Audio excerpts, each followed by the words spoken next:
Boa tarde a todos. Vamos iniciar aqui mais um webinar da Nordica, do Nordica Academy, hoje com o tema Boas Práticas de Suprimentos em Projetos da Life Science. Para o nosso registro, hoje dia 26 de março de 2020, dia que a gente está aí ainda sofrendo com a quarentena do Covid-19.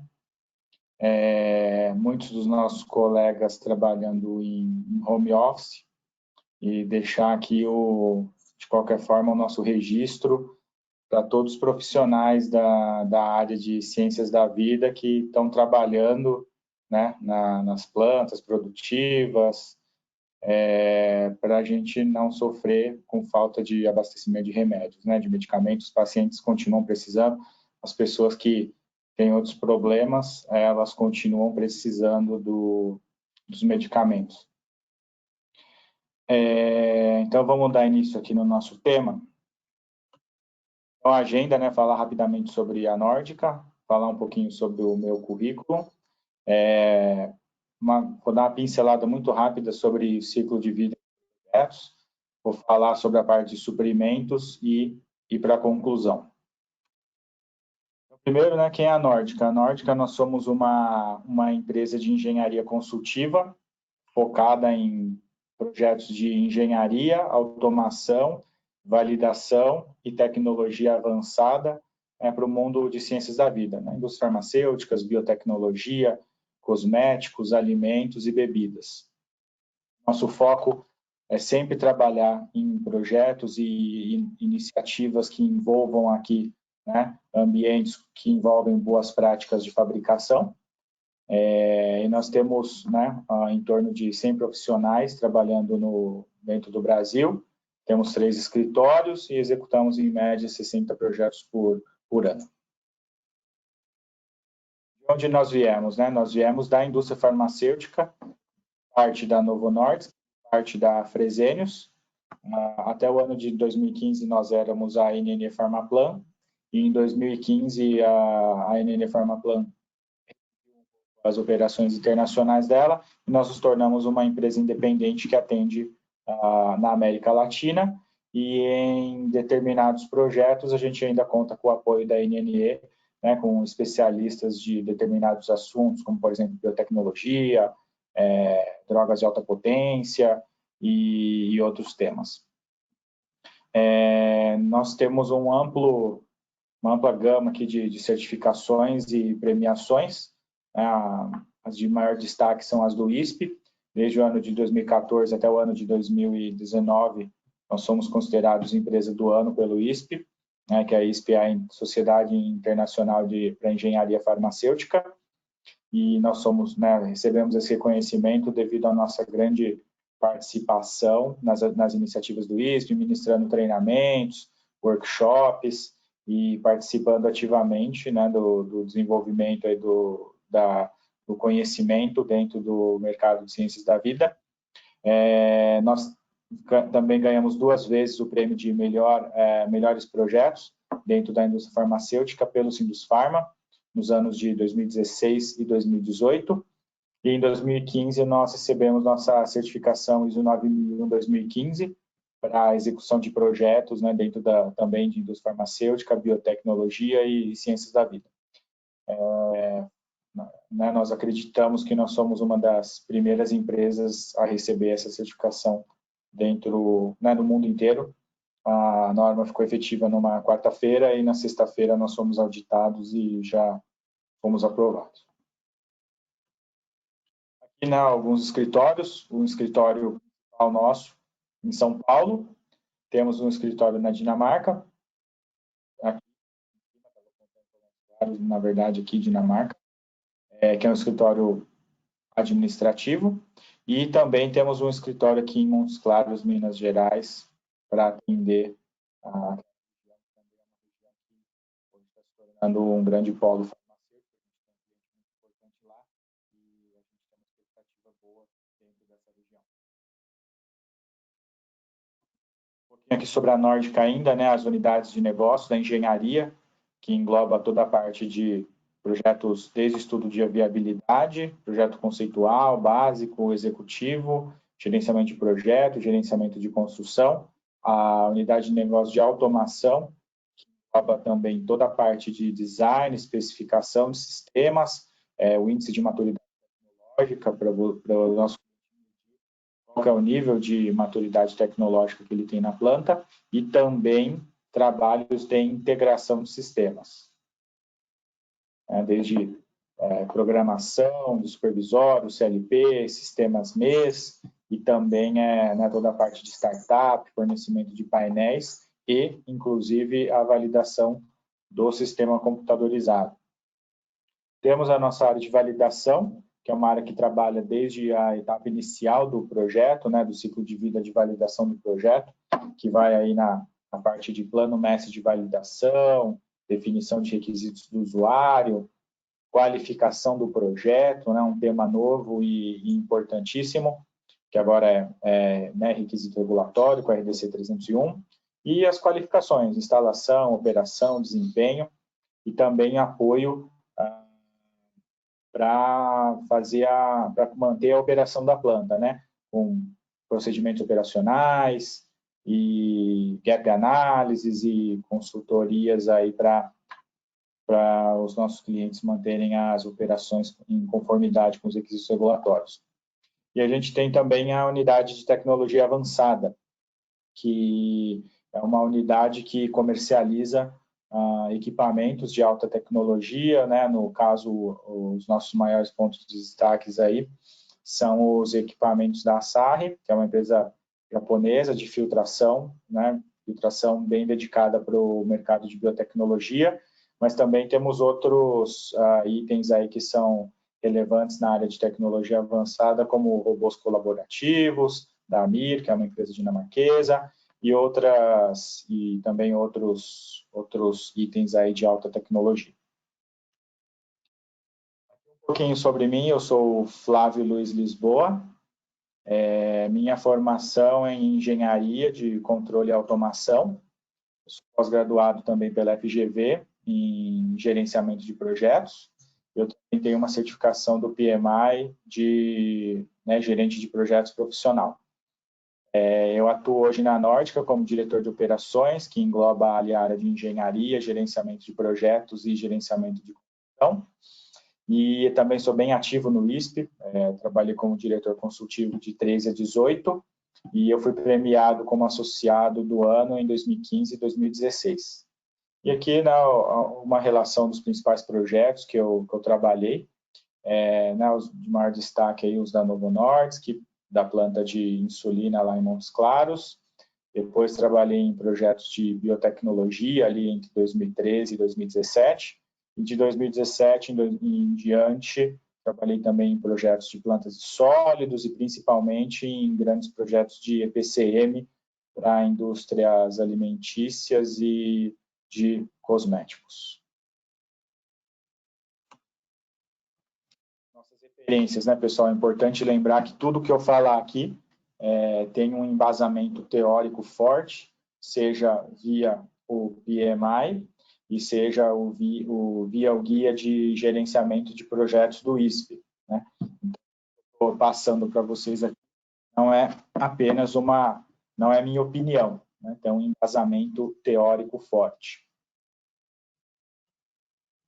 Vou falar um pouquinho aqui sobre visão geral do ciclo de vida de projetos, que é um tema que eu falo bastante no treinamento de gerenciamento de projetos do ISP, e também tem um webinar a respeito disso dentro do canal da Nórdica no YouTube.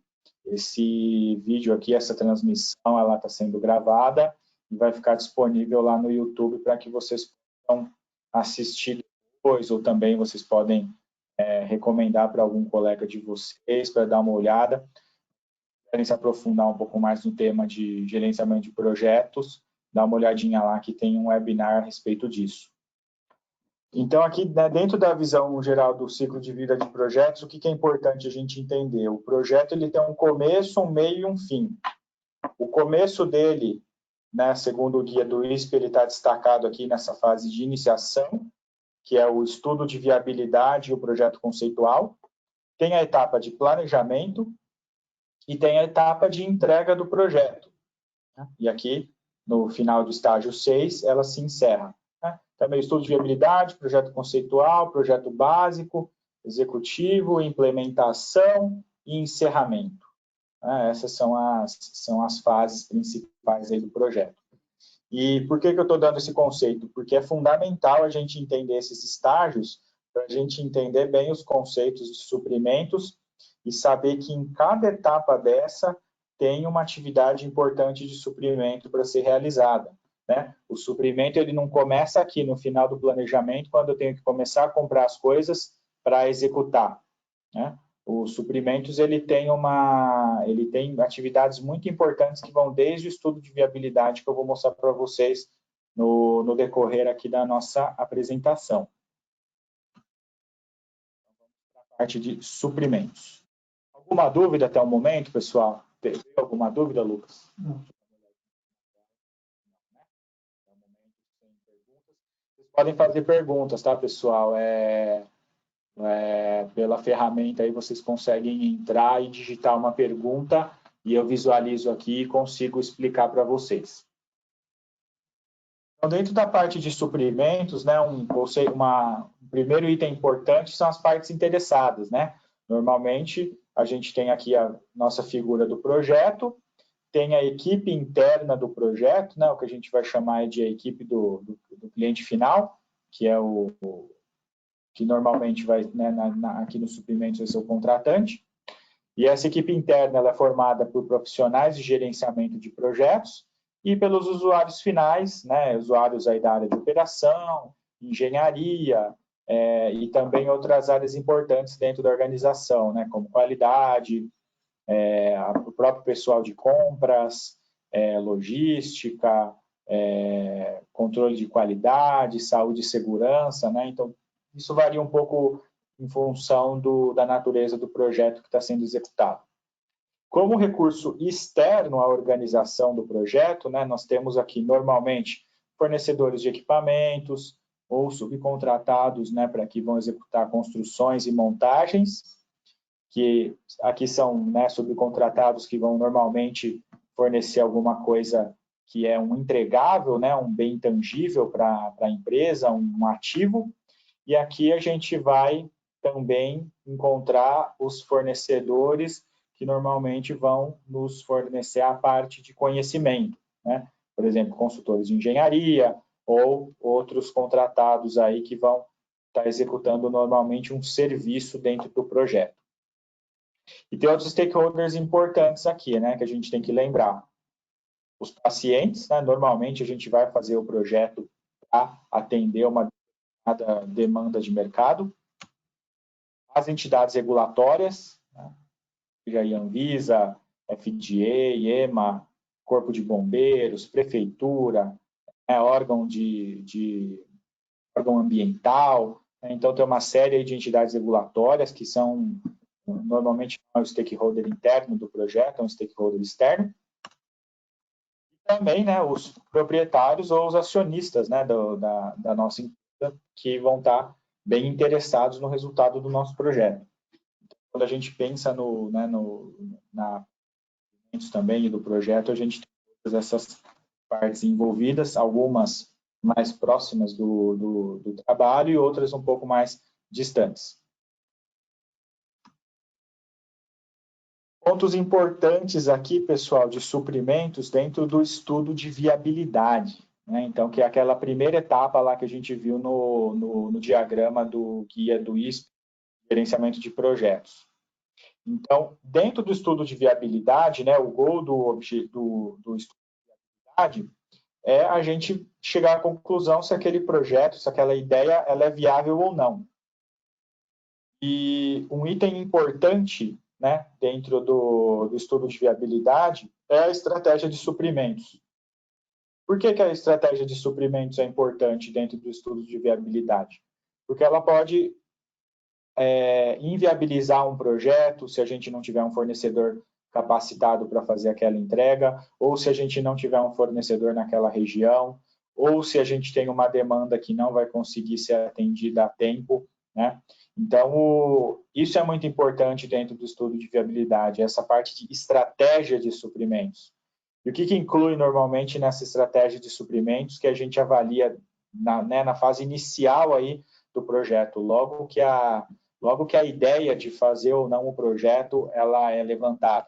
Primeiro, né, um item básico aí, a gente tem que decidir se a gente vai comprar ou fazer determinadas coisas. O que significa o comprar ou fazer? Primeiro exemplo, vamos supor aqui que a gente está falando de um projeto que é a construção de um laboratório de controle de qualidade. A primeira decisão que a gente tem que tomar aí quando a gente está falando de estratégia de suprimentos, estudo de viabilidade, é quem que vai projetar isso aí, né? É a nossa empresa, é o cliente final que vai projetar, uma área de engenharia, os equipamentos vão ser definidos pelo usuário final, né? Como que isso vai funcionar? A compra desses equipamentos, né? Obviamente, os equipamentos a gente vai comprar, normalmente, né? A gente não... O nosso cliente final aí, ele fabrica medicamentos e não equipamentos. Então, né, o que a gente vai comprar ou o que a gente vai fazer? A construção, né, normalmente a gente contrata, né, o usuário final ele não executa a construção, as montagens, a qualificação.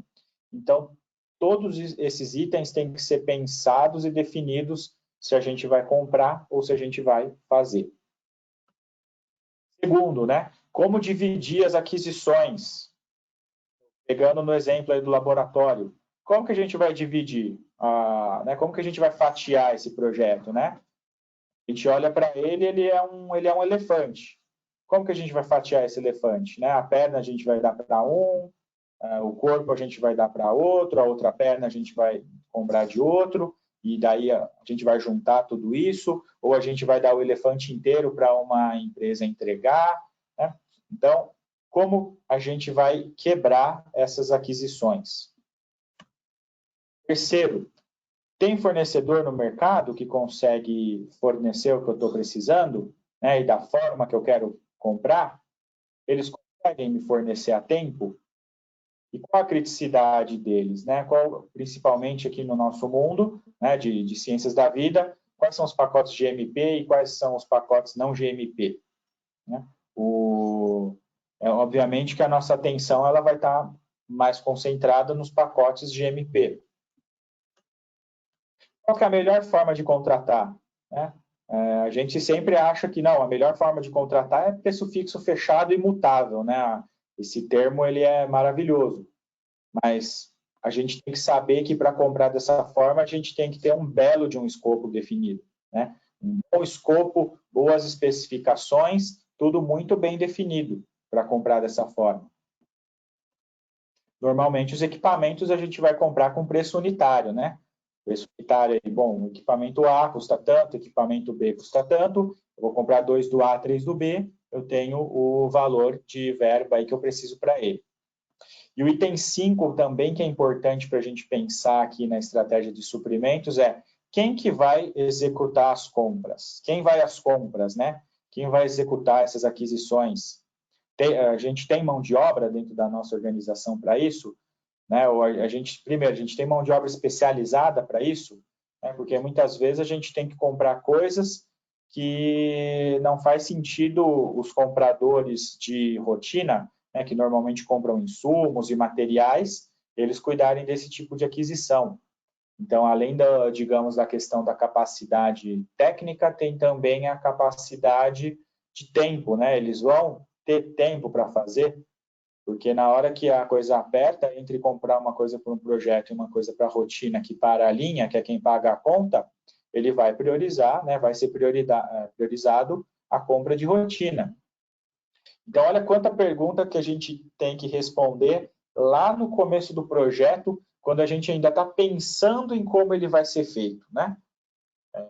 Então, por isso que é importante ter né, a gente começar a pensar lá atrás, quando o projeto ainda está em fase de ideia, que a gente ainda não se comprometeu com verba, que a gente ainda não se comprometeu com prazo, né? Uma série de compromissos não foram assumidos ainda. Porque depois, né, cai naquela, pô, mas eu pensei que suprimentos ia comprar. Não, suprimentos não vai comprar. Tem uma pessoa de suprimentos para cuidar de tudo. Ela não vai comprar para o seu projeto. Chegou uma pergunta? Primeiro quem, porque ao contrário. Primeiro quem irá e depois qual a melhor forma de contrato. Primeiro quem irá executar as aquisições e depois qual a melhor forma de contrato. Na verdade, Leandro, isso é uma coisa que vai ser respondido junto. Né, porque às vezes a gente vai chegar à conclusão que para a gente definir qual que é a melhor forma de contrato, o único parâmetro para tomar a decisão não é exatamente quem vai executar as aquisições, né? A gente pode ter limitação de quem vai executar as aquisições, mas também a gente pode ter outras questões que são importantes de serem levadas em consideração para a gente definir essa melhor forma de contrato, que é o que eu vou estar abordando aqui nos próximos slides, tá ok?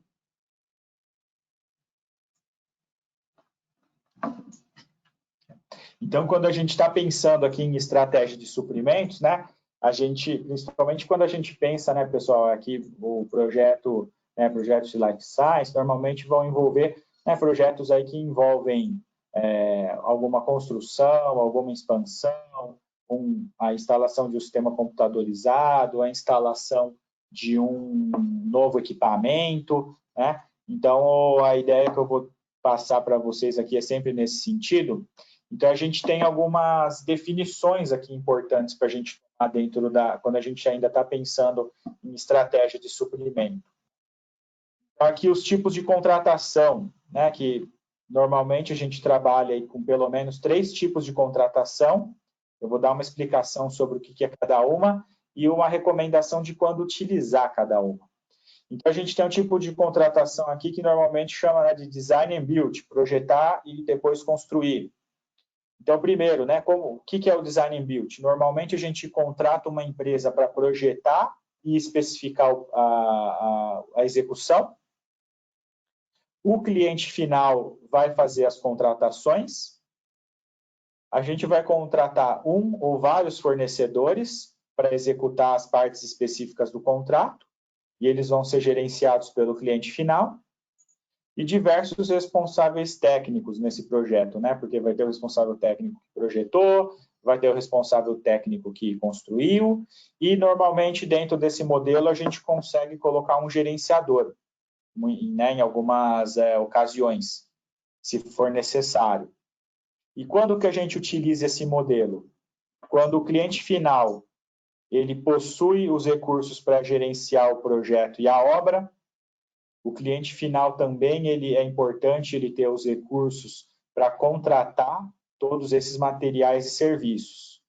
Nessa modalidade, né, no item 3 ali, normalmente, isso aqui fica mais barato, porque você está pegando fornecedores que são especializados nas determinadas etapas do projeto e os riscos são maiores. Por que os riscos são maiores? Você contrata uma empresa para fazer o design, ela acaba a parte dela, você subcontrata as empresas para fazer a execução, então aqui você já tem uma quebra do conhecimento do projeto entre quem projetou e quem vai montar, e normalmente o cliente final é que tem que juntar esse quebra-cabeça e fazer a interface, né, entre os subcontratados deles. Um modelo muito comum nesse tipo aqui de modelo, né, são aí as obras públicas, né? Normalmente é aberta uma licitação para você fazer o projeto e depois vem as licitações para você fazer as etapas de construção. E em muitos casos, né, às vezes o cliente final ele não possui os recursos para gerenciar a obra e daí entra uma gerenciadora para gerenciar. Esse modelo aqui de contratação também é muito comum, às vezes, quando o cliente final ele já tem uma área de engenharia que especifica, projeta, né, o escopo a ser contratado, e depois esse próprio departamento de engenharia, ele gerencia a execução da obra, da montagem, e ele também tem a área de suprimentos dele com capacidade para poder contratar tudo isso aí. Já vi casos também onde o próprio cliente final, ele tinha um departamento de suprimentos que comprava todo o material, né? isso aí para evitar bitributações. Então, ele comprava, por exemplo, o material inteiro da obra, né? Comprava desde material grande até parafuso, porta. Então, vocês imaginem a loucura que ficou, né? Você ter o seu departamento de suprimentos que compra insumos, compra o seu material para você produzir seu produto e também está ali comprando material de obra, né? Aqui eu não estou para falar o que é certo e o que é errado. Eu só estou dando aí os itens que, né? Estou dando as dicas aí das coisas que você tem que lembrar. Às vezes você não quer colocar na responsabilidade do seu fornecedor o fornecimento de material para ele não cobrar aquela taxinha dele de 10% para administrar isso, mas aí você tem que lembrar que você tem que administrar isso e se o material que você comprou atrasar, você vai pagar pelos atrasos. André Santilles.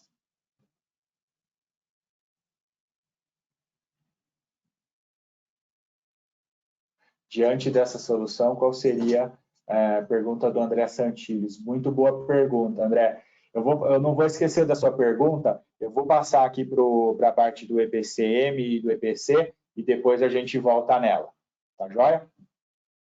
Então, eu falei um pouquinho aqui sobre o Design and Build. Depois, tem uma outra forma de trabalho, que é o EPCM, né, a Estratégia de Contratação, que é o Engenharia, Suprimentos e Gerenciamento de Construção. Né, o que é essa modalidade? É uma empresa, ela é contratada para projetar, especificar, comprar e gerenciar o projeto e a obra. Depois que a gente contrata esse EPCM, outros fornecedores vão ser contratados para executar outras partes específicas do contrato, porém gerenciados pelo EPCM e os contratos diretamente com o cliente final. Né? A gente utiliza essa estratégia aqui no Brasil para evitar bitributação. Em alguns outros países, isso aí pode ser contratado direto pelo EPCM e não tem bitributação. No nosso caso aqui tem a bitributação, então, né, o nosso cliente final aí, ele contrata essa empresa para fazer o EPCM e depois a gente vai pegando aí as outras empresas para fazer as partes adicionais do projeto. E aqui, nesse caso, também a gente tem vários responsáveis técnicos, né? Normalmente o EPCM, ele é o responsável técnico pelo projeto e as outras empresas que foram subcontratadas, elas são responsáveis técnicas pela execução. Quando que a gente usa esse modelo?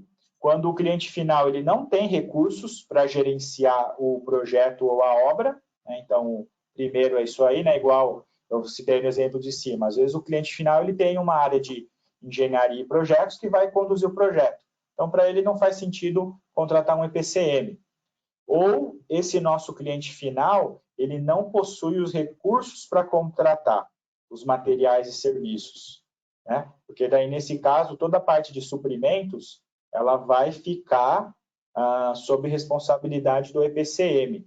A única coisa que o EPCM vai precisar do cliente final, é claro, é das aprovações, né? Porque os contratos finais entre os subcontratados e o cliente, aliás, o contrato vai ser sempre entre o cliente final e os subcontratados, então não faz sentido o EPCM contratar alguém sem a anuência do cliente final.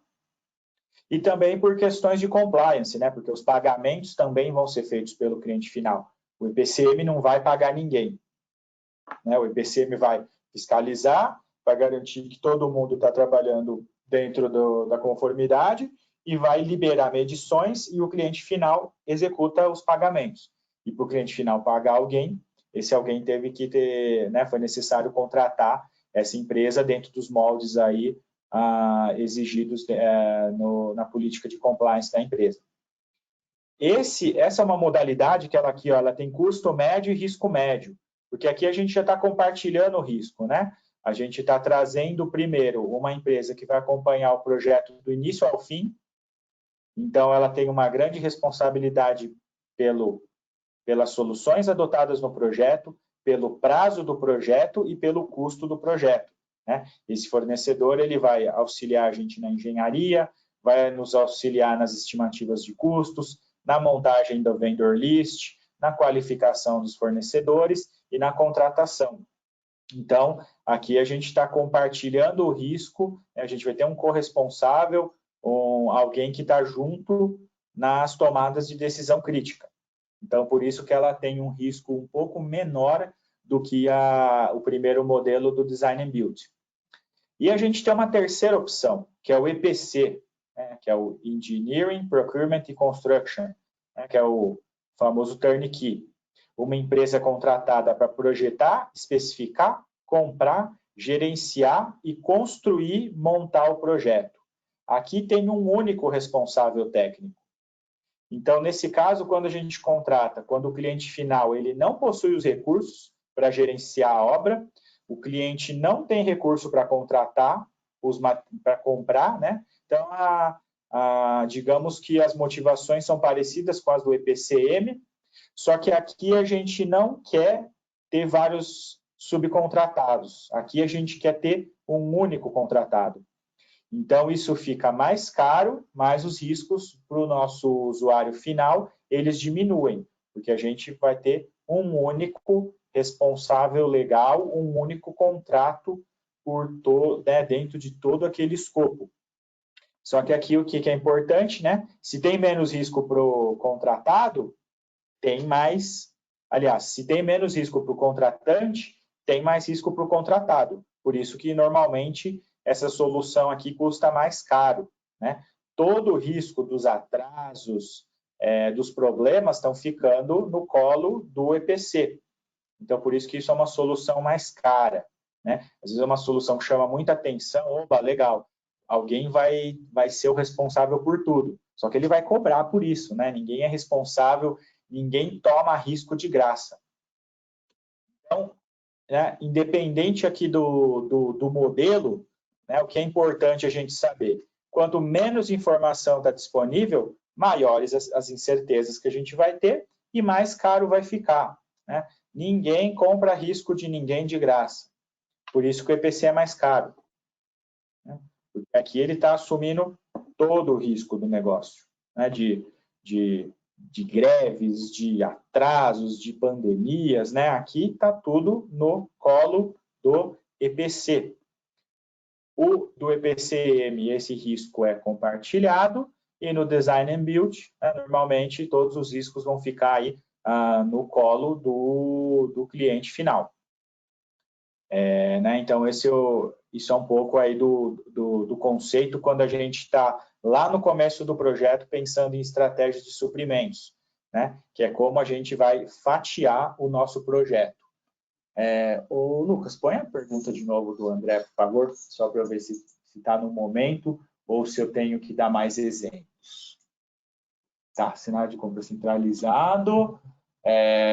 Muito obrigado, Luciano. Sabemos que o cenário é centralizado e que é um desafio muito grande para atingirmos diante desse cenário qual seria a melhor solução para termos um melhor resultado nos casos de suprimentos. Bom, André, é uma ótima pergunta. O que eu recomendo para vocês é realmente fazer essa análise desde o início do projeto, né, sobre você usar a melhor estratégia de suprimentos dentro da sua organização, né? Então, pensar um pouco nessas três aqui.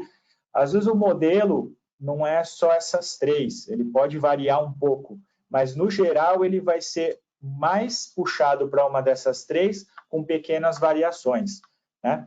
Então, é importante você entender toda a parte de compliance e mão de obra que tem disponível dentro do seu departamento de suprimentos, as políticas de compra da empresa, né, o tipo de projeto. O tipo de projeto também ele varia, ele vai fazer variar esse tipo de melhor estratégia, né, para a gente fazer aqui a definição. Né, não tem uma solução que ela é melhor para qualquer tipo de projeto. O tipo do projeto, a natureza do projeto vai determinar isso aí. Mas o que eu recomendo é, desde a fase de estudo de viabilidade do projeto, já pensar nessa estratégia de suprimentos, quantos pacotes de compra possivelmente vão existir dentro do projeto, para você de antemão já conseguir ir engajando o pessoal de suprimentos, né, para estar trabalhando no seu projeto. Né, e quanto melhor o seu planejamento e mais você consegue fazer as definições cedo e engajar as pessoas, você consegue ter o resultado final melhor. Porque o que muitas vezes eu observo que acontece é que essa estratégia ela nem é pensada no decorrer do projeto, e daí o cliente final ele está com o projeto detalhado inteirinho lá no colo dele, e olha e fala, bom, agora eu tenho que comprar isso aqui. E daí começa a confusão, né? Não, eu quero comprar tudo de um só, daí vem o pessoal de suprimentos, não, mas você não pode comprar de um só, isso aqui a gente tem que fatiar, tem que ter 5 fornecedores envolvidos, a gente precisa pré-qualificar, então, né, começa a surgir todo aquele entrave que, na verdade, é uma coisa que se a gente estivesse trabalhando ela desde o início, desde as fases preliminares do projeto, isso tudo aqui naturalmente vai sendo, digamos, definido e as atividades vão fluindo de uma forma bem mais tranquila. Então, acho que a chave aí para essa definição é um bom planejamento, né? E o bom planejamento inclui fazer as definições certas no momento certo. Eu tenho mais alguns slides sobre esse tema, porque eu acho que esse tema é muito importante, né? Então, aqui um exemplo de estratégia de suprimentos dentro de um projeto Design and Build. Então, notem aqui, né, que no exemplo eu coloquei, projeto novo laboratório de controle de qualidade. Então, a gente tem aqui um pacote de contratação que foi a engenharia, né, que estava aqui dentro do design, que é o D. Tem a etapa do build, né, que nesse exemplo aqui eu coloquei que a gente separou em 4 empresas, um pacote de salas limpas, um pacote de ar-condicionado, um de eletromecânica e um de automação. Tá? Uma outra alternativa aqui que a gente poderia fazer seria o quê? Seria juntar tudo isso aqui dentro de um fornecedor só. A gente poderia colocar tudo isso num pacote de compra? Poderia. Eu não gosto muito de juntar coisas assim tão diferentes, porque muito provavelmente você vai contratar uma empresa que é especializada no que tem o maior percentual desse pacote e ela vai subcontratar outras, né? Não tem uma empresa no mercado que faça bem civil e sala limpa, e ar-condicionado, e automação e eletromecânica. Normalmente aqui, sei lá, 50% do valor vai estar nesse pacote, ele vai subcontratar essas outras 3, você vai ter tributação de qualquer forma. Ah, mas pode ter faturamento direto? Pode, só que esse cara aqui vai cobrar uma taxazinha, com certeza, para gerenciar esses outros 3, né? Daí você pode dizer, não, mas eu não vou ter uma gerenciadora. Então, você está no modelo errado. Se você não vai gerenciar e se não tem uma gerenciadora, esse modelo aqui não é bom para você, né? Esse modelo aqui, a gente tem que lembrar que aqui atrás, no background, a gente vai ter um gerente de projeto, um gerente de obra, seja um subcontratado, seja algum recurso do cliente final. E aqui a compra dos equipamentos, né? Por exemplo, aqui nesse caso, os equipamentos, eles podem ser comprados aqui, né, diretamente a preço unitário. Então, o que foi a recomendação aqui normalmente, né, nesses casos de design and build? Você compra equipamento a preço unitário, né? Então, o seu departamento de compras vai lá, vai comprar um HPLC, vai comprar um microscópio, vai comprar um gerador de água purificada, né? São equipamentos, são ativos da empresa, você vai comprar isso a preço unitário. E os outros serviços, normalmente, você pode comprar a preço fixo, né? Que é o famoso preço fixo e reajustável para você cobrir um escopo. Só que aqui, lembrando, né, para comprar em preço fixo, sem dor de cabeça, tem que ter um bom escopo definido, né? A gente precisa aí de boas RFPs que eu vou falar nos próximos slides. E nesse caso aqui, o contrato modelo homem-hora não entrou, porque aqui toda a parte de serviços vai ser executada pelo contratante, né? Então, esse é um exemplo do Design and Build, né? Que é quando a gente faz a engenharia, o trabalho dela acaba aqui, eu contrato as construtoras, compro os equipamentos e eu mesmo, como cliente final, gerencio isso aqui tudo. Nota importante, ó, diversos contratos. A gestão aqui é do cliente final, né, de todos esses contratos. E a integração entre os contratados também é a gestão do cliente final. Pessoal, se vocês contratarem 4 empresas para construir um laboratório, seja lá o que for, e não tiver ninguém trabalhando na integração entre eles, o seu projeto não vai sair nunca. Vai atrasar, vai dar problema entre eles, vai ser uma briga em questão de espaço, em questão de predecessoras. Então, é muito importante ter alguém gerenciando esses contratados. Não veio pergunta, né? Você interpreta a possibilidade de consórcios para o escopo, o design build? Sim, eu interpreto e talvez ele possa até ser um pouco o que a gente vai ver no último, que é o EPC, desculpa, Luciano. Mas também pode, né? A gente pode ter, por exemplo, fazer um projeto, seja interno ou externamente, e aqui tem um consórcio que vai concorrer na nossa licitação, e esse consórcio vai ser formado por várias empresas que são especializadas, né, cada uma especializada num tema, e a gente contrata esse consórcio, sem dúvida. O importante é a gente ter, né, como é o consórcio, digamos que ele vai se autogerenciar, mas é importante a gente ter alguém do nosso lado, supervisionando, acompanhando o que eles estão fazendo. Ok? Aqui um exemplo da estratégia de suprimentos quando a gente está com EPCM, né? Olha aqui o EPCM, o pacotão de EPCM. Inclui a engenharia, o gerenciamento do projeto, os suprimentos, o gerenciamento da construção e a qualificação.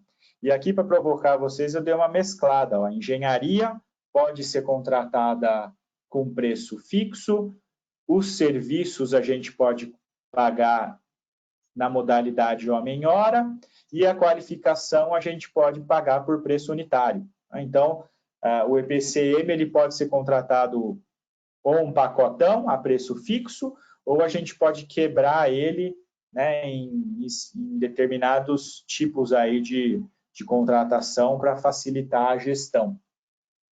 Aqui a gente continuou com aquela estratégia da construção e montagem ser quebrada em algumas empresas. Mas se eu quiser, eu posso juntar? Pode. A mesma coisa, no EPC a gente pode juntar tudo isso aqui dentro de um fornecedor só. E os equipamentos a gente continua com a compra unitária, né? Qual que é a vantagem disso aqui?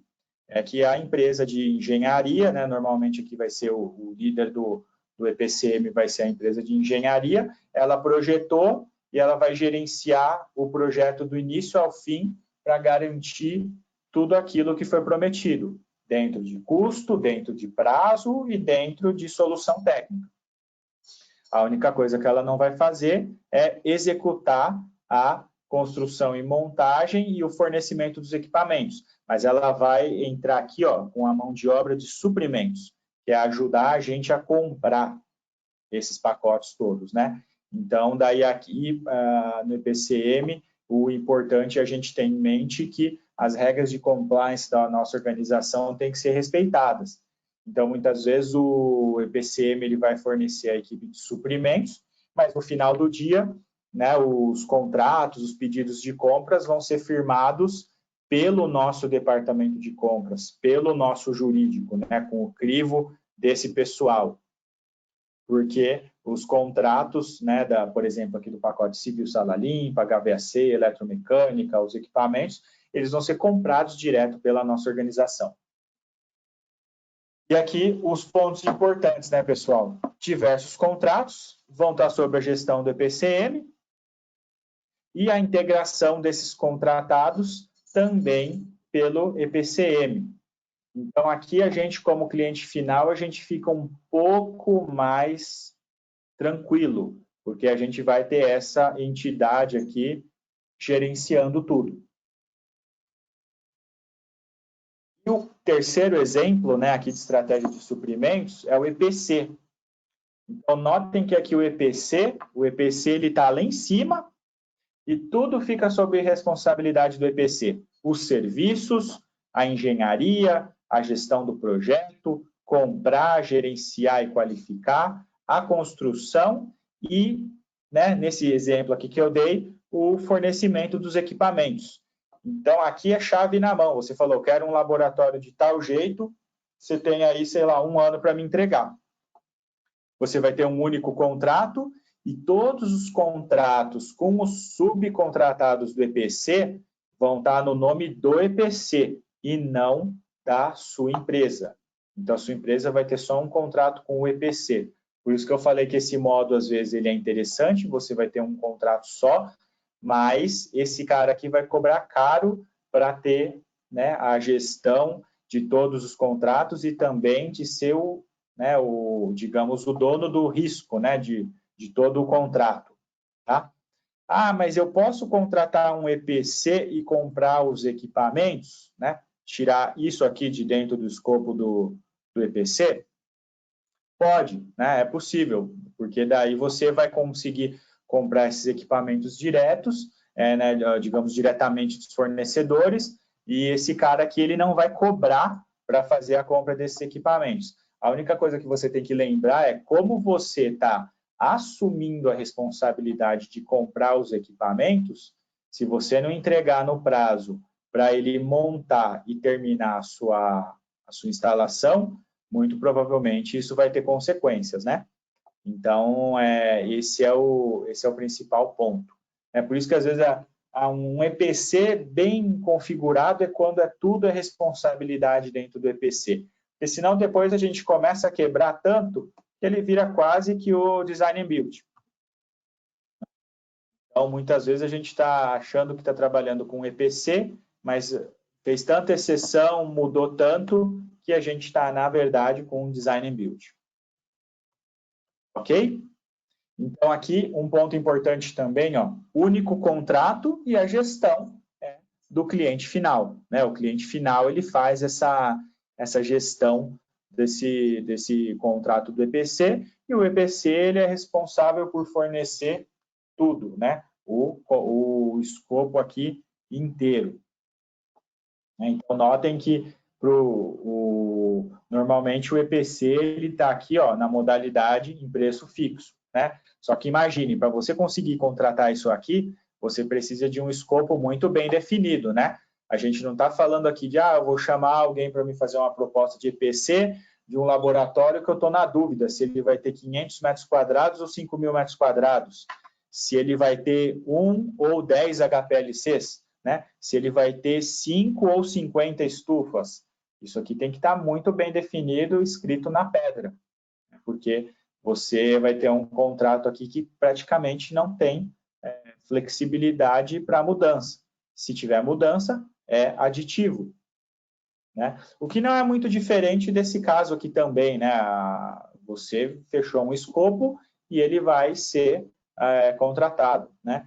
Isso contrato com alta flexibilidade, pessoal, a preço fixo, não existe.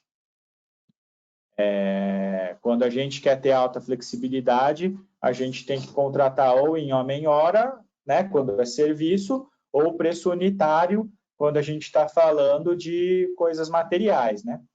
Se você está na dúvida se seu laboratório vai ter 500 ou 1.000 metros quadrados, dificilmente você vai receber uma proposta firme para isso aí.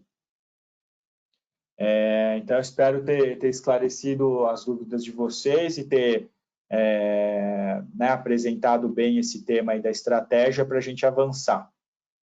Então, uma vez lá no estudo de viabilidade, a gente ter desenhado bem qual que é o que a gente vai comprar, o que a gente vai fazer, como que a gente vai fatiar essas aquisições, né? Se vamos partir para Design Build, EPC, EPCM, né? Verificar que tem fornecedores disponíveis, né? Às vezes a gente pode, por isso que vem essa pergunta aqui, se tem fornecedor do mercado. Às vezes a gente chega à conclusão, eu quero fazer um EPC. Mas vai ter alguém que seja capaz de fazer esse EPC para você no mercado que você está atuando, né? Estamos falando o quê? De um EPC de 10 milhões, 50 milhões, 100 milhões, 1 bilhão? Né? Tem alguém que é capaz de assumir esse risco todo? Esse EPCista ele vai conseguir fornecer a tempo? Né?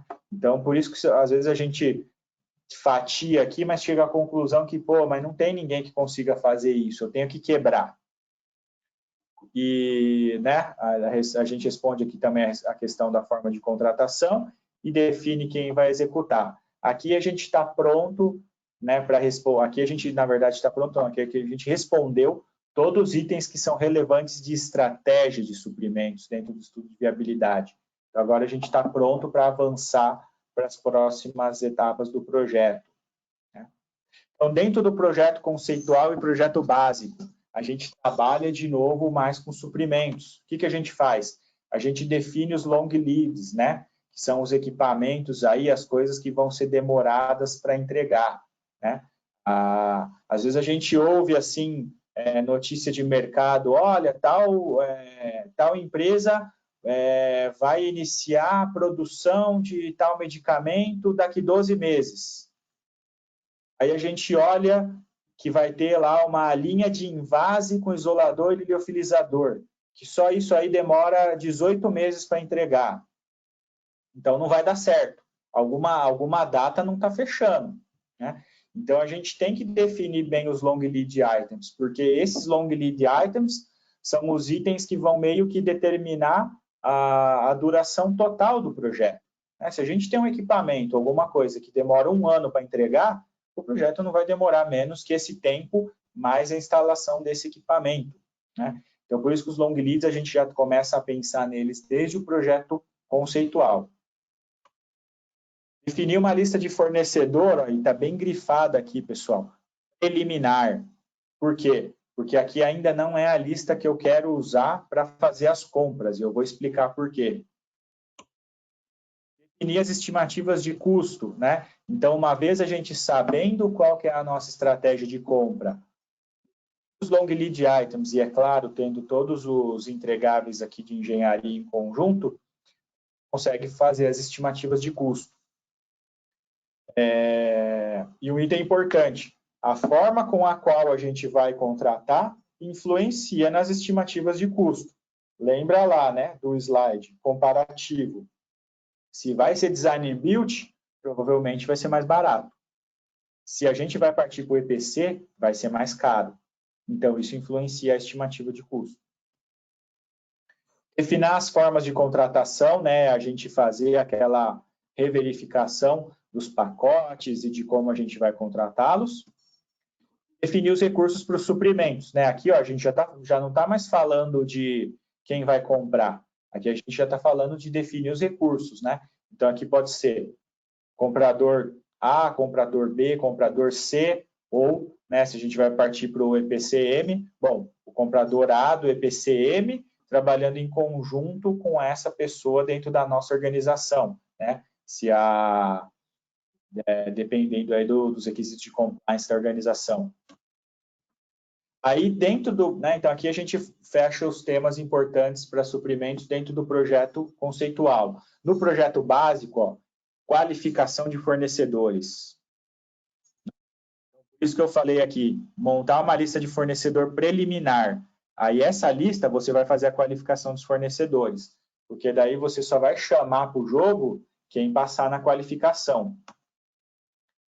No básico, a gente refina as estimativas de custo de novo, define o plano de suprimentos e a criticidade das contratações.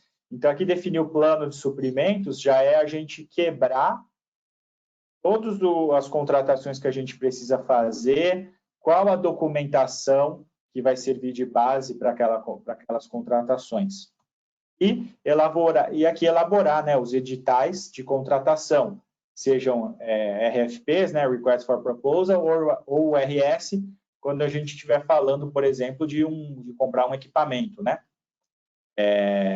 Então, esses normalmente são os entregáveis aí dentro de um projeto básico, quando a gente está falando de qualificação de fornecedor. E por que no básico a gente já elabora RFP e URS? Para os long lead items, né? A hora da gente comprar os equipamentos long lead items, normalmente é no final do projeto básico, que daí a gente já tem o quê? Uma definição se o projeto vai seguir em frente ou não, e daí a gente já parte para a compra dos itens críticos, né, que vão demorar muito para entregar.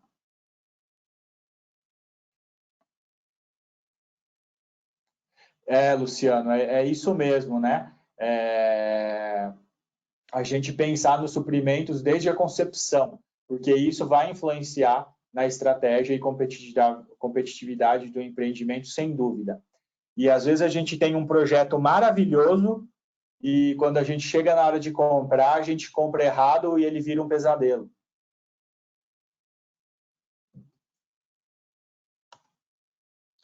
Então, aqui um pouquinho, pessoal, sobre qualificação de fornecedores, né? A qualificação de fornecedores, aqui alguns itens importantes para avaliar. Lembrando que a qualificação de fornecedor, ele é um tema que aparece na RDC 301, né? A RDC 301 ela é muito incisiva na questão de qualificação de fornecedores, né? Principalmente da parte de materiais, de insumos e materiais, né, que são diretamente relacionados ao produto. Ela não é tão incisiva na questão de, por exemplo, de projeto, de construção, mas, de qualquer forma, eu acho que é fundamental fazer qualificação de fornecedor e, principalmente, né, pessoal, fazer a qualificação de fornecedor a tempo. Por isso que a qualificação de fornecedor ela é feita durante o projeto básico, porque no projeto básico, seguindo as boas práticas, a gente ainda não começou a fazer grandes contratações dentro do nosso projeto, né? A gente não pediu a verba final para executar o projeto. Por isso que a gente faz a qualificação do fornecedor dentro do projeto básico. E isso aí tá muito mais relacionado a um serviço do que um entregável, digamos, tangível do projeto, né? A gente não está comprando ainda equipamentos, construções, né? As qualificações, os sistemas, no projeto básico a gente ainda está especificando. Então, itens aqui importantes para a gente avaliar quando a gente está fazendo uma qualificação de fornecedor, né? Sugestão separar em 3: capacidade técnica, qualidade e saúde financeira e jurídica. O que a gente olha na capacidade técnica, pessoal? Capacidade técnica, a gente olha o portfólio de projetos e serviços daquela empresa que a gente está qualificando, né? A história dela dentro do mercado, há quanto tempo que ela existe dentro do mercado, né? Esse cara, ele faz os serviços, né, que eu realmente preciso? Ele atende o meu mercado?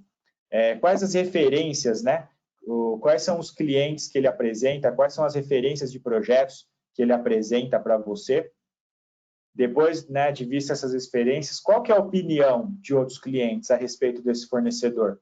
E aqui, né, pessoal, a gente tem que ser muito profissional. Normalmente, opinião formal, não boatos ou conversa aí desculpe o termo, mas conversa aí de boteco, né? Aqui a gente tem que ser muito incisivo e pragmático. A gente tem que realmente avaliar de forma adequada esse fornecedor, né? Então, normalmente isso é feito o quê? A gente vai receber todas as referências desse fornecedor e a gente vai consultá-los depois, posteriormente, né, sobre como foi a experiência com aquela determinada empresa. Quadro de profissionais, né? Isso aí é muito importante, principalmente quando a gente, às vezes, contrata mão de obra que é relacionada a serviço, né? Por exemplo, uma engenharia, uma qualificação.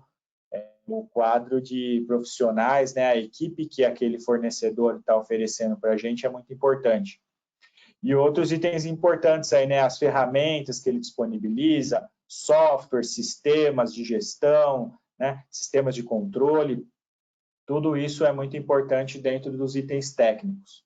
Itens de qualidade, né? Então é importante a gente verificar se a empresa tem sistemas de gestão de qualidade, se ela possui, né, por exemplo, certificações de sistemas de gestão da qualidade, se ela tem premiações, né? Como que funciona, como que é o padrão de qualidade dessa empresa.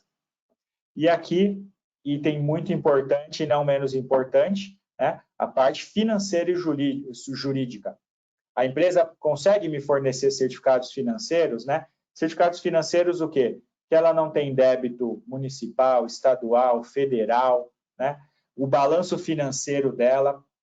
O que é importante a gente analisar, né? Claro que o pessoal de finanças da nossa empresa tem que ser envolvida nesse processo de qualificação para analisar os balanços.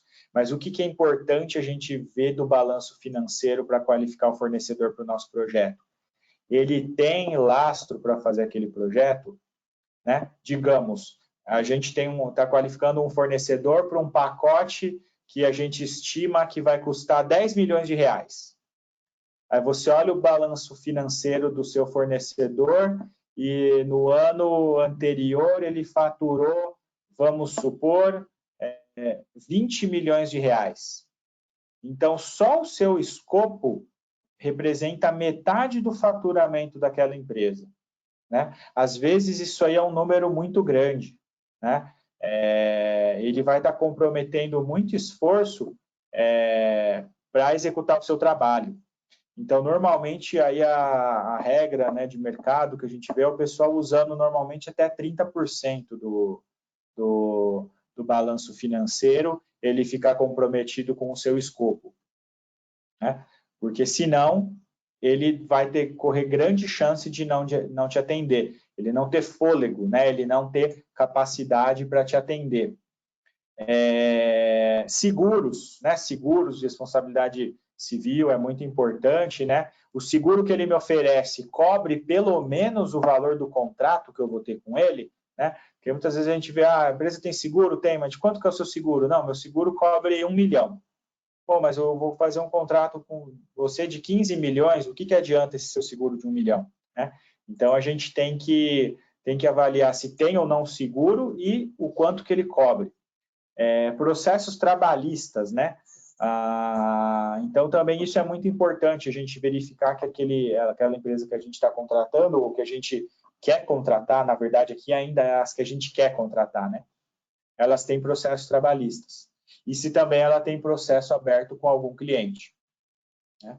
Às vezes vai ter processo aberto com o cliente, mas é bom a gente entender o porquê, né? Por que tem processo com o cliente? Quem processou quem? Eu acho que isso é muito importante entender quando a gente está pensando em chamar alguém para fazer uma parceria com a gente. Pessoal, né? Qualificação de fornecedor, muito importante. Antes de contratar, não adianta você pedir esse monte de coisa aqui depois de já ter escolhido o cara, depois de já ter rodado um processo enorme de concorrência e daí você vem aqui e pede certificado financeiro e vê que o cara está quebrado, né? Eu estou falando isso porque eu já participei de projeto que aconteceu isso. A gente estava com a corda no pescoço no cronograma e contratou uma empresa e, infelizmente, ela estava com problema financeiro. Ela não passava no crivo do cliente, né? Então, assim, de forma bem transparente, façam a qualificação de fornecedor antes de chamar os fornecedores para concorrer. Tem pergunta?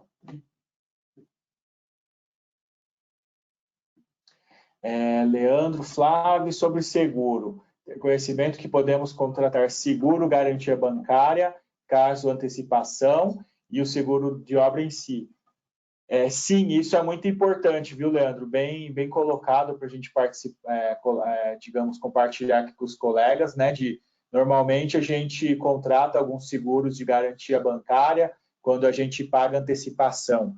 Porque qual que é o grande, né, às vezes, qual que é o grande problema que a gente pode enfrentar? Normalmente, para alguém se mobilizar, começar um contrato, ele pede um sinal. Então, né, normalmente, sei lá, 10, 20% aí do contrato. Só que as empresas elas podem usar esse sinal para ganhar fôlego em outra obra, sem ser a nossa. Então, por isso que é importante ter o seguro aí de garantia, para que a gente tenha a garantia que ele vai, digamos, implantar os recursos na nossa obra. Para redução de custos, as organizações fazem homologação só do vencedor do bid. O que seria essa homologação, Luciano? Seria só esse processo aqui de qualificação? Ou seria... O que você quis dizer com essa homologação? É verificar toda essa documentação aqui?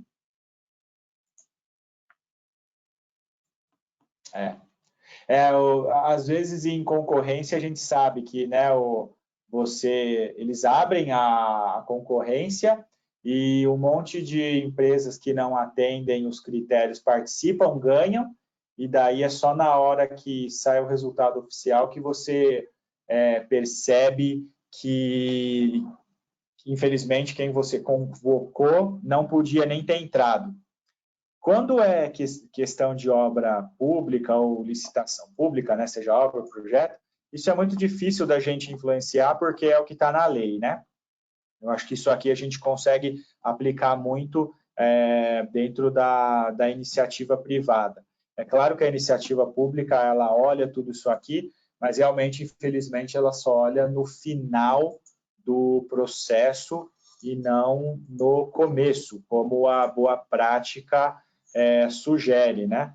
Porque daí você também perde menos tempo, porque, por exemplo, se você descobre que o vencedor da licitação é uma empresa não capacitada, você tem que rodar a licitação de novo, né? E daí o prazo do seu projeto só vai indo para frente.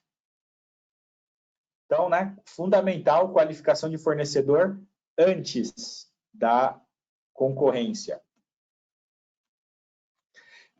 E a execução dos suprimentos, né, dentro da fase ali de projeto detalhado, construção.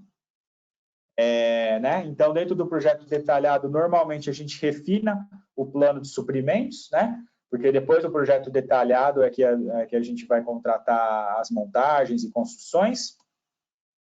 A gente elabora os editais adicionais, né? Aqui dos itens que não são long lead. Aqui a gente faz a equalização das propostas, né? Equalização técnica comercial. Eu também tenho um slide sobre isso. A gente firma os contratos, a gente gerencia, né, a relação com o fornecedor, e gerenciar a relação com o fornecedor é isso, né? Verificar que ele está fornecendo conforme o que foi especificado, a gente vai aprovar ou reprovar as medições, né? A gente vai fazer as reclamações formais, a gente vai esclarecer as dúvidas, né? Então, tudo isso faz parte aí da gestão da relação com o fornecedor. E, por último, né, a gente vai compilar as lições aprendidas sobre aquele fornecedor e a gente vai encerrar os contratos. Então, isso tudo aqui é o que a gente normalmente faz aí na fase de projeto detalhado e construção com os nossos fornecedores.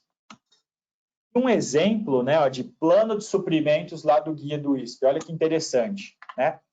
Então, aqui a gente pode notar claramente que o nosso exemplo ele é um design and build, né? Ele é um design and build gerenciado pelo cliente, né? Então, ó, desde a fase de design, fornecimento de equipamentos, construção e comissionamento, ó, quem for responsável, Internal Project Manager, né? Então, esse gerente de projeto, ele cobriu do início ao fim. Na fase de design, a nossa engenharia especificou o equipamento e o equipamento, a entrega e o comissionamento, a gente contratou a empresa D aqui para fornecer o equipamento. A fase de design de processo, a gente contratou a empresa A A fase de design de tubulação, a gente contratou a empresa B. O nosso departamento de suprimentos comprou o material e a montagem, e a empresa E executou a montagem da tubulação. E a empresa C forneceu o projeto, o material e a execução das instalações. E isso tudo foi comissionado pela nossa empresa, pelos nossos recursos internos de comissionamento. Então, né, com certeza, isso aqui é mais barato, né? Você foi fatiando em, né, digamos aí, empresas especializadas e você gerenciou. Só que olha o tanto de empresa que foi envolvida. A empresa A, B, C, D, E. 5 empresas, mais o nosso time interno para comissionar tudo, né? Então, sem dúvida, um projeto desse demanda um gerente de projeto aí internamente para gerenciar todas essas interfaces. E daí aqui o plano de compra, ó. Um equipamento, ó, compra direta, preço fechado. Por quê? Aqui a gente está comprando um equipamento. Ele tem a especificação, né? Eu quero comprar o equipamento A, eu vou lá no mercado e compro. Bombas, sistemas de controle, e aqui, ó, a parte de trabalho civil e mecânico, ele usou aqui uma compra também por preço unitário, ó, em função do quantitativo e aqui em função do tipo de tubulação. E notem que aqui, ó, ele tem uma data para definir a lista de fornecedor, colocar os editais de contratação no mercado, selecionar o fornecedor, ter o pedido de compra e ele no site, né? Então, aqui é um exemplo bom de plano de suprimentos, né? Ele envolve aqui, né, os pacotes, o que eu estou comprando, como eu vou comprar, e aqui as datas dos eventos-chave, né? Que é ter o fornecedor definido, soltar no mercado, ter o fornecedor selecionado. A gente sabe que aqui entre soltar no mercado e ter o fornecedor selecionado tem atividades, né? Tem aí toda a parte de esclarecimento de dúvidas, visitas técnicas, equalização de propostas, né? E negociações até ter o fornecedor selecionado e ter a ordem de compra colocada. Então, esse é um bom exemplo aqui que o guia do ISP traz para a gente a respeito de um exemplo aí, né, de um plano de suprimentos bem executado. Aqui um tema importante, pessoal, equalização de propostas, né? Então, é claro que além da gente olhar lá quanto custa, né, a gente tem que olhar outras coisas quando a gente está equalizando uma proposta. Né? Então, a gente olha também, igual quando a gente faz a qualificação de fornecedor, a gente também olha itens técnicos de qualidade e itens comerciais. Então, itens técnicos, né? O que é importante a gente olhar? Primeiro, a aderência aos requisitos do projeto, né? Daquela proposta técnica. A proposta técnica está atendendo a RFP ou a minha ORS, né? Itens importantes. Né, uma dica importante, olha bem o fora de escopo. Às vezes é até melhor você começar a analisar uma proposta pelo fora de escopo, porque se já tiver um item lá que deveria estar dentro do escopo, né, você já nem perde tanto o seu tempo. Né, você já vai ter que retornar para o seu fornecedor falando, pô, tem coisa que se você colocou fora de escopo, que é escopo. Né? Então, isso tudo faz parte de analisar se a aderência, né, dos requisitos do projeto estão sendo cumpridas na proposta dele. Quais as soluções técnicas ele está colocando, né? Às vezes ele está propondo uma solução técnica diferente da que eu pedi. Pode? Não pode? Quem que é a equipe do projeto, né? Quem que vai estar executando aqueles trabalhos para a gente? E quais são as ferramentas e sistemas que ele está propondo, né? Para realizar o trabalho. Requisitos de qualidade, né?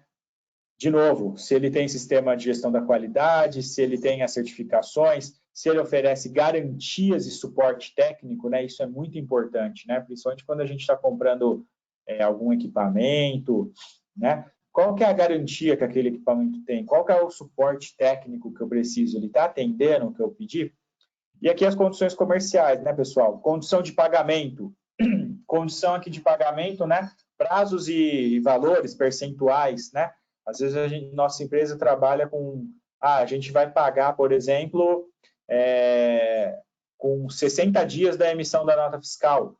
O nosso fornecedor está colocando lá que ele quer receber em 30. Isso pode? Isso não pode? Quais são os critérios, né, para a gente executar os pagamentos? Quais são as medições que ele está propondo, né? São medições ou são parcelas fixas, né? O que veio na proposta dele? Está de acordo com o que eu propus no meu edital?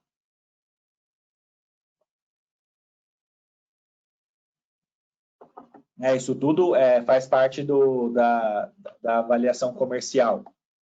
Qual que é o preço? Qual que é o preço que ele está pedindo, né? Aí sim, a gente vai saber quem que é o mais caro, quem que é o mais barato, né? Claro que o preço é um item a ser analisado, mas né, com um contexto. E aqui a aderência com os termos contratuais. O que é isso aqui? Muitas vezes, o que eu já vi acontecer? Você pré-qualifica, você contrata, e daí né, você seleciona, e quando você vai mandar a sua minuta de contrato, tem termos que o contratado não concorda.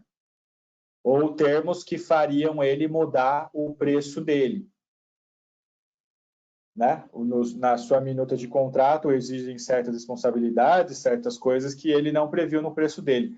Por isso que é uma prática muito importante quando a gente manda a RFP, né, a solicitação de proposta, a gente já mandar uma minuta de contrato padrão da nossa empresa, para que esse concorrente tenha a oportunidade de avaliar aquilo e dar um preço firme, né? Porque eu já vi isso acontecer. Selecionou, vamos começar, vamos mobilizar, e o contrato não chega numa conclusão, ele não aceita o contrato. Né? Isso pode acontecer. O que significa isso? Mais atraso no projeto. Né? Então, notem que tudo isso aqui, todo esse trabalho em cima de suprimentos é para evitar atraso no projeto. E aqui um exemplo de equalização, né, onde a gente pontua aqui, ó, a gente dá pesos, né? Então, por exemplo, o fornecedor X, eu dei uma nota para ele de 1 a 3 em aspectos técnicos, em aspectos de qualidade, em aspectos comerciais. E aqui eu dei um peso. Eu dei um peso 4 para técnico, 5 para qualidade e 1 para o comercial. Então, né, com essa distribuição de peso, significa que eu estou querendo contratar quem oferece melhor qualidade e melhores aspectos técnicos. Não estou tão preocupado com a parte comercial. Nesse exemplo aqui, eu distribuí outras notas, o fornecedor Y ficou com 2,6 e o fornecedor Z ficou com a nota 2,5. Então, com esse mesmo critério de pesos, eu vou contratar o fornecedor X. Se eu distribuísse os pesos de forma diferente, provavelmente eu ia contratar, né, fornecedores aqui diferentes. Né? Se eu desse mais peso para o aspecto comercial, a gente iria acabar contratando o fornecedor com as melhores propostas comerciais, tá? Então, isso é um pouquinho aí sobre dicas para vocês a respeito de equalização das propostas. Tive o comentário do Fábio Rodrigues, muito válido, sobre análise prévia. Em minha vida, observei diversas empresas que não tinham esse laço financeiro para conduzir o projeto e transferiam sempre as receitas de uma obra para arcar a outra, virando uma grande bagunça. E todas elas falham, sem dúvida. Infelizmente, no final, né, a coisa não dá certo. E aqui, um slide muito importante, né, que mostra o ciclo aí da contratação, né? O planejamento. Então, pessoal, né? O que é importante do planejamento? Tenha certeza do que você está contratando e que você vai chamar para o jogo apenas fornecedor capacitado. Eu já vi muitas vezes o nosso cliente final falar: pô, mas tem empresa aqui concorrendo que eu não queria. Então, por que ela está? Por que ela está? Muitas vezes fica esse jogo, né, de, pô, mas o pessoal de suprimentos, eles exigem que tenha 3. tudo bem que tem que ter 3, 5, 10, não importa, mas faz a qualificação do fornecedor. Só chama para o jogo quem pode ganhar o jogo. Se você chama para o jogo quem não pode ganhar, né, ou quem você não gostaria que ganhasse, que você não gostaria porque não pode, não chama, né? Se você sabe que tal fornecedor não tem capacidade, não chama. Às vezes ele pode atender em outros contratos, mas não nesse. Então, não adianta, isso aí é desculpa, que os suprimentos exige 3. Exige, compliance está aí para isso. Só que faz a pré-qualificação, faz o seu trabalho, que é ter certeza que só vai ter gente capacitada na concorrência, né? E não preciso nem falar para você ter certeza do que você está contratando, né? Receber aquele edital de uma página que não tem nenhuma informação sobre o que você quer contratar, pode ter certeza que vai ser caro, né? Quanto mais incertezas a gente tem, mais caro fica. Equalização técnica. Então, uma vez tendo um bom planejamento daquela contratação, né, que é definindo o que eu quero e que eu só estou chamando para o jogo quem é capacitado, depois que você tem isso bem definido, aí sim, você inicia o seu processo de concorrências e faz primeiro a equalização técnica. Por quê? Para você ter certeza que todo mundo está oferecendo a mesma coisa. Enquanto todo mundo não está oferecendo a mesma coisa, não adianta você ver preço. Muito provavelmente, quem está te oferecendo algo a mais vai estar mais caro, né? Então, por isso que é importante realizar primeiro a equalização técnica. E eu sei que muita empresa está trabalhando dessa forma. A engenharia faz a equalização técnica e depois cai lá nos suprimentos para os suprimentos negociar apenas com os que passam na equalização técnica. Então, pessoal da engenharia, o momento de você bloquear quem não tem capacidade de fornecer é aqui também, é na equalização técnica. Se o fornecedor não está atendendo tecnicamente, ele não pode passar para a etapa de equalização comercial, né? Então, aqui é a hora da gente olhar tecnicamente com carinho as coisas, né? Então, aqui, esse é o importante de fazer equalização técnica, ter certeza que todo mundo oferece a mesma coisa. Quem está oferecendo a mais tem que saber que está oferecendo a mais. Quem não está oferecendo, quem não está atendendo, tem que saber que não está atendendo. E daí, é claro que uma hora você vai fazer uma linha de corte. Essa é a sua última proposta técnica? Ok. Né? Ou, essa é a sua última proposta técnica, você está excedendo o que eu preciso. Está certo disso? Vai continuar? Vou. Aí você parte para a equalização comercial, que é ter certeza que todo mundo está oferecendo na mesma condição, né? E oferecer na mesma condição, não estou falando no mesmo preço. Eu estou falando, está todo mundo oferecendo a mesma solução técnica e nas mesmas condições aí de prazos de pagamento, tipos de medição, né? Porque daí você consegue ter um bom comparativo. Uma vez todo mundo equalizado comercialmente, aí vem a parte de negociação, né? Que muitas empresas não seguem isso, mas, né, muitas empresas normalmente elas trabalham eliminando quem está mais caro e quem está mais barato. Infelizmente, às vezes o que acontece é você elimina todo mundo e vai no mais barato. Mas muitas vezes a gente sabe que o mais barato ou ele não entendeu ou ele não vai ter condição de fornecer. E o mais caro também, né, jogou o preço lá em cima, que às vezes é até uma forma educada dele dizer que ele não quer fazer o fornecimento. Então, a gente pega ali os que estão na média, e os que estão dentro de uma média é que a gente parte para negociação forte, tá? Então, normalmente é assim que funciona, né? Principalmente quando a gente consegue fazer um processo aí que tem pelo menos 4 empresas. Por isso que o suprimentos pede para ter pelo menos, às vezes, 5 empresas na concorrência. Porque provavelmente uma pode declinar e você tem outras 4. Se você só chama 2 e uma declina, acabou, né? Você não consegue ter parâmetro. E eu sei que talvez vocês possam, né, pensar aí, surgir aquele tema do leilão, que tem sido uma prática das empresas aí no mercado. Né, que é aquele leilão reverso, que você começa com uma oferta baixa, vai subindo até alguém clicar lá, tá bom, eu vendo nesse valor aí que você está propondo. É uma forma de comprar? É uma forma de comprar. Eu não tenho nada contra e nada a favor dela, desde que todas essas etapas sejam feitas, tá? Né? Se você equalizou tecnicamente, você equalizou comercialmente, e você só está chamando para o leilão quem te atende, né? Que vença quem tiver mesmo o melhor preço.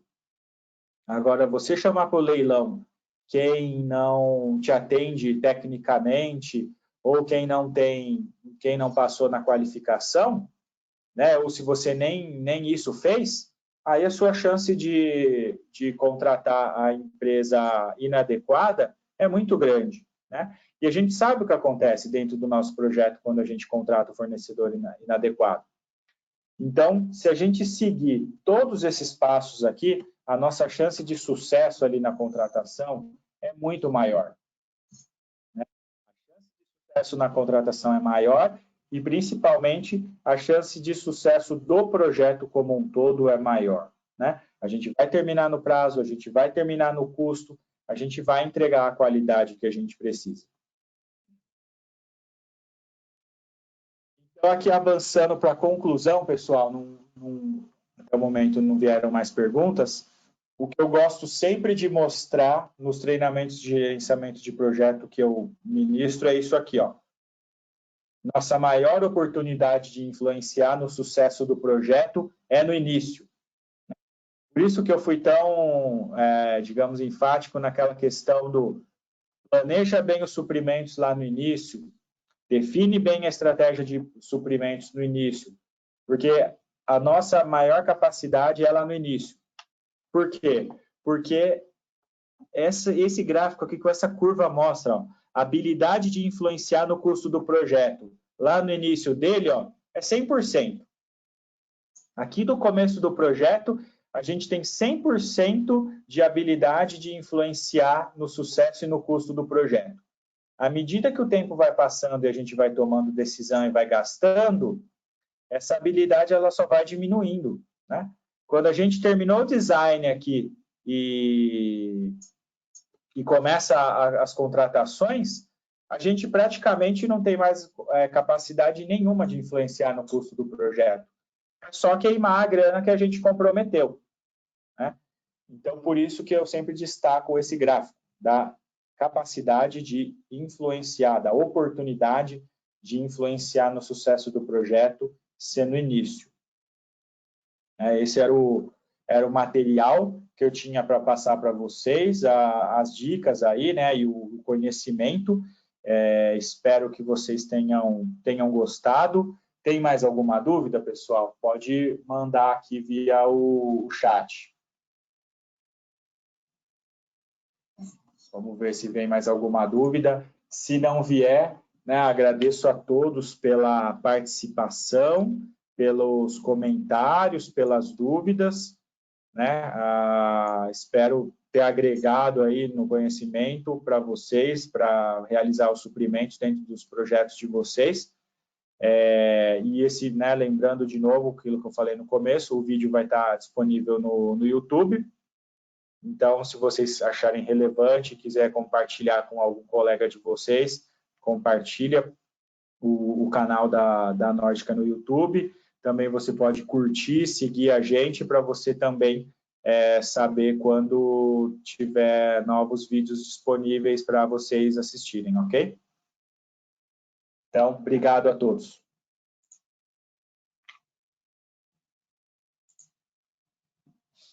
Se encerra?